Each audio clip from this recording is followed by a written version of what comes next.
6:53 time for the morning sprint. Russia escalated its war on Ukraine with missile attacks on an airbase just miles from the border with a NATO member, Poland.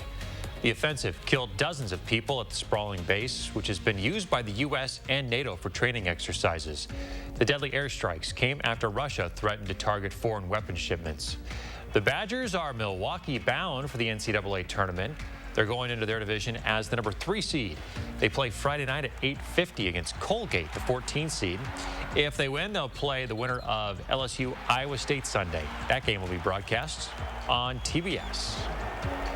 I'm Josh Bryder, live in the 608 this morning as we come to you from Hubbard Avenue Diner. They're getting ready to celebrate Pi Day today, March 14, 3.14. They're opening up here at 7:30 this morning. They've got around 2,200 pies to be sold today. And new this year, they've partnered with Delta Beer Lab. They've got an apple cider pie flavored cider beer that you have to check it out. Grab that pie and wash it down with some cider beer here at Hubbard Avenue Diner. Chris?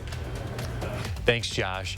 Darrell Brooks Jr., the man accused of killing 6 people and injuring dozens of others after driving his SUV through a Waukesha Christmas parade, has a trial start date of October 3rd. He's pleaded not guilty to more than 70 felony charges for the November incident. His attorneys filed a motion last month to move the trial out of Waukesha County or pull in jurors from another county because of all the publicity. UW-Madison's mask mandate is no longer in place. The order was lifted over the weekend. It was put back into effect in August during a spike in cases.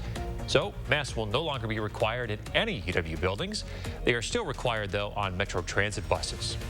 The man whose family claims he was shot in the back multiple times during his arrest back in court Friday. He's accused of selling drugs to someone, which later resulted in their death. Quadron Wilson's attorney and his family have questioned the charge since the incident happened 10 months before he was arrested and why it warranted such a large law enforcement operation involving a total of 21 officers.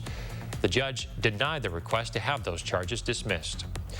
Pfizer's CEO says you should expect to get a 4th dose of the COVID vaccine. On Face the Nation yesterday, he said the projection that they're getting from a 3rd dose is good enough, but it won't last very long with future variants.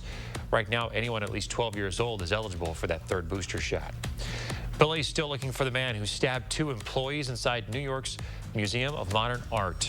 This surveillance footage here from Saturday shows the attack. You'll see 60-year-old Gary Cabana jump over the counter and stab 2 employees. Officials say Cabana recently had his membership at the museum revoked.